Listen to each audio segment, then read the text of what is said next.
Elon Musk and Twitter have just announced the new CEO to be taking over, and that is Linda Yaccarino.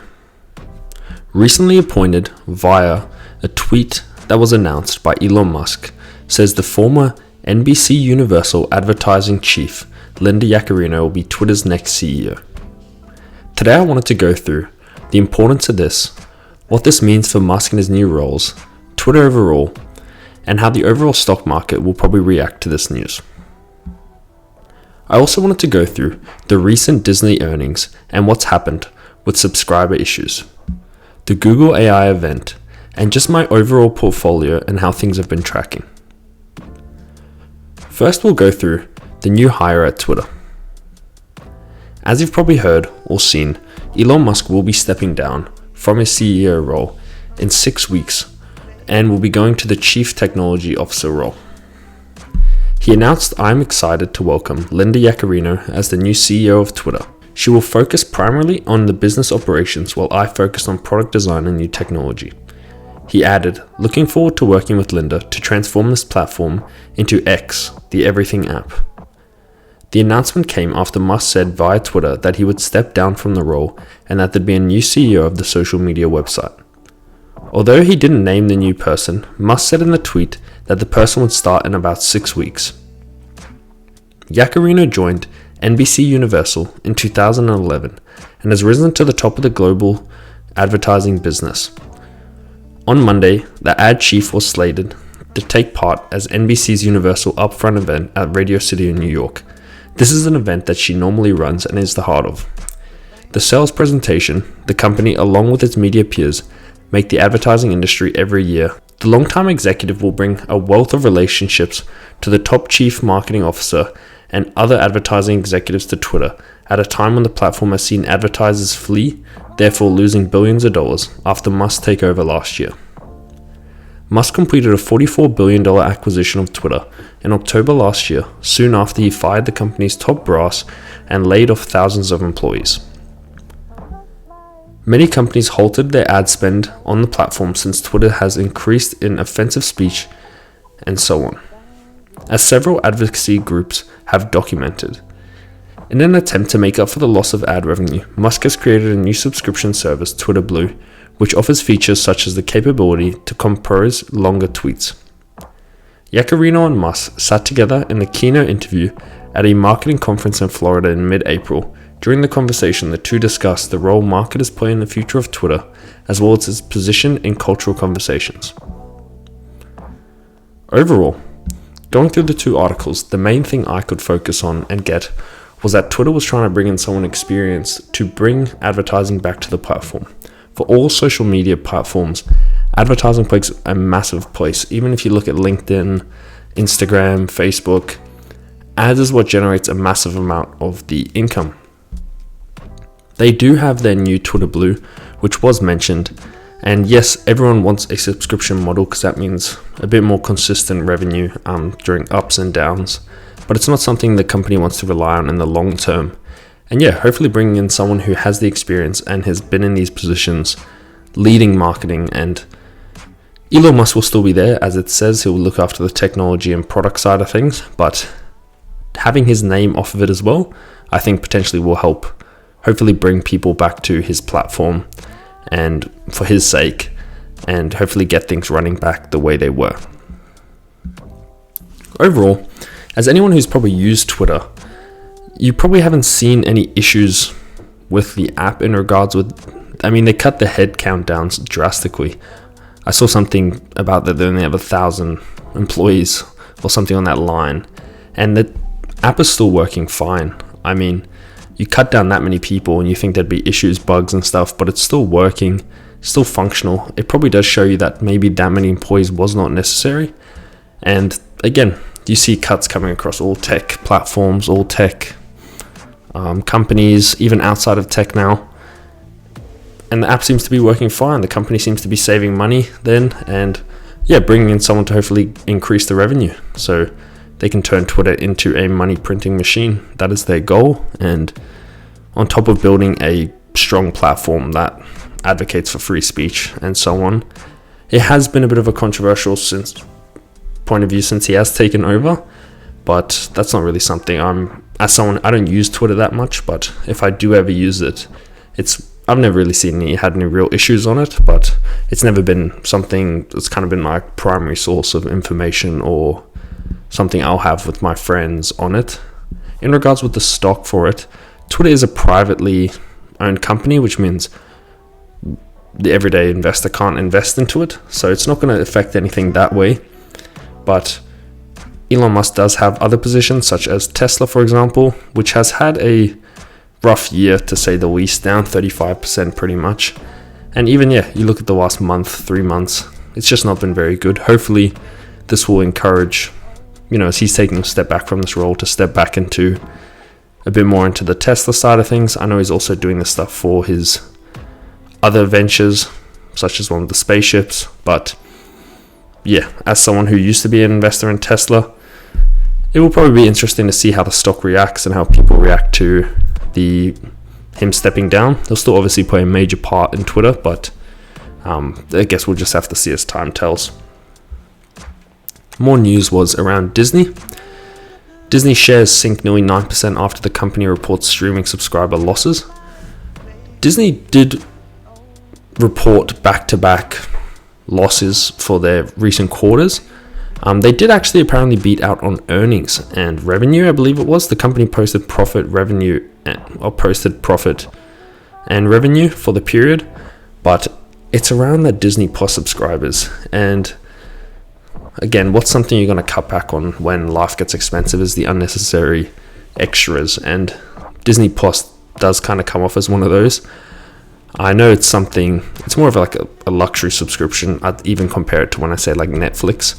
A lot more people I know are way more comfortable just having Netflix, and then if they have a show that comes on Disney Plus or comes on HBO or comes on anything else, then they'll get the subscription for that short time, watch out the show, and then maybe cancel it. But it doesn't seem to have the same pull. I know it does. They do have a very good catalog and a decent sized catalog of big famous movies, TV shows, things like that, but it's not drawing as many people. As you can see, the company reported a loss in 4 million Disney Plus subscribers, which is big. That downtick was offset by the price increases, which have narrowing the operating losses of the streaming unit by 400 million for the second fiscal quarter. Because obviously, same with all streaming services, you want to eventually, after you get a big share of people using it, slowly increase the price. You see that happens everywhere, even with like things like Uber. So they're lifting up the prices, and people are struggling at the moment. They don't want to spend extra money, and they've kind of come to the standstill. So if they can lift up the prices, I think the main thing they'll need to do is just consistently put out more good content, which can be hard. But it'll be interesting to see. I'm not someone who personally invests in Disney, but I don't see any good news really coming from that earnings in regards with the stock bouncing back. It was a large fall, but it's probably not a company I could see myself investing in. And Disney will face headwinds from the reduction in ad budget, intense streaming competition with Netflix, as we touched on.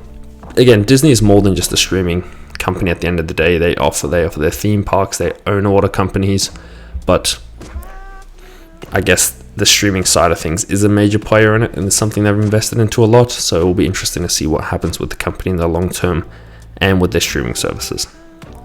The next one I wanted to get onto was a bit more interesting as someone who's invested in Google, and I actually watched this. It was like a presentation they held kind of around tech, which they held a lot, and AI. If you watched I think someone did a count of how many times they mentioned AI, and I thought it went actually quite well. As someone who's tried using it and using their products, everyone was kind of raving about Microsoft, and Google is coming back to kind of show that they do have the dominant position when it comes to anything in regards with search and technology.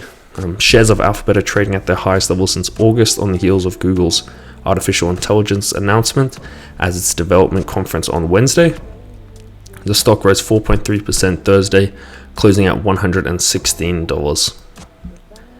At the I/O event, Alphabet-owned Google announced it would bring AI features to its significant search products and turn complex queries into simple answers by combining results with multiple sources. If you watched it, you would have seen the stuff around Google Docs, Gmail, things like that, and just kind of how they're going to be implementing it. I think it is good. I think it will be good for Google. I think it will be good for the everyday person. Even little things like if you've sent an email and using Gmail, sometimes it'll give you the prompts at the bottom is what it gives you. Now we'll start prompting the email, and I found it worked pretty well for myself. Like it was in regards with what I was going to be saying. Person, just kind of add a bit of value. Google had to do this. I'm sure they're sitting on a lot of technology stuff as well at the moment, because it's a bit different. Google releasing new technology compared to something like OpenAI. Google and Alphabet have a massive brand, and everything has to be pretty much working good and working correct, else you see what happens, like with what happened when they did the BART release, where the stock drops because there was issues. And yeah, you can search something on OpenAI, maybe it gives you the wrong result. People aren't going to care as much or it gives you wrong information, because it is, again, it's got nowhere near the size of Alphabet, and it doesn't have the same presence, where everything Google releases has to be pretty much top of the range, has to tick all the boxes, give true information, because the amount of people that will be using it, their reach, I think it was like 180 billion I saw across just their Gmail. And yeah, when you're reaching that many people, everything has to run smooth. So it will be interesting to see, as someone who does invest into Google, I have a very, very small position into Google, but kind of how hopefully the stock bounces back. And yeah, like it says, last 3 months the stock has been on a massive rally. If someone invested hopefully back when it was down under 90, I'm sure they'll be quite happy having bought that dip. And yeah, the stock shot back up. Hopefully, again, a few years ago I remember when it went on this massive rally, it was around 50%. It just ran. You never know. As AI continues to develop and Google takes a dominant position potentially, maybe the stock does rally again, as it has been, and reach back to some highs of 2021. I also wanted to quickly go through my portfolios, kind of how they've been tracking, my outlook, my plans for them. Nothing has changed in regards to me selling positions or adding too many positions. I've spoken on it before. My goal is not to really add much at the moment to the stake portfolio, which is my US portfolio. I'm just kind of letting this sit, as it's probably a bit overweight in regards with my other portfolios and my savings. I figured this one can sit for a little bit. I don't need to add any money to it at the moment. Yeah, I'm still heavily invested into the same ones. Apple's been good for me, up over 28% so far. Microsoft, another strong position of mine. Again, competing with Google in the AI space, as every tech place seems to be doing at the moment. But yeah, I'm long on Microsoft. I think it's a great company, great business model, and hopefully it can just keep turning out results. In regards with my other positions, VOO, just kind of my overall ETF investing, I'll probably invest more into that if I do put some money into this portfolio, and everything else has stayed the same. In regards with my Vanguard account, the portfolio is sitting at just under $7,000, so this is looking alright at the moment. Yeah, we'll hopefully get it to $10,000 sooner than later, so I will have some money going in here this week. Nothing's really changed. I did invest a little bit more into VLC. When I put some money in again, I'm going to invest into this again, try to get to $5,000. But yeah, as I continue to diversify my stock portfolios, my goal, as I've stated lots of times, is to get this portfolio to $10,000.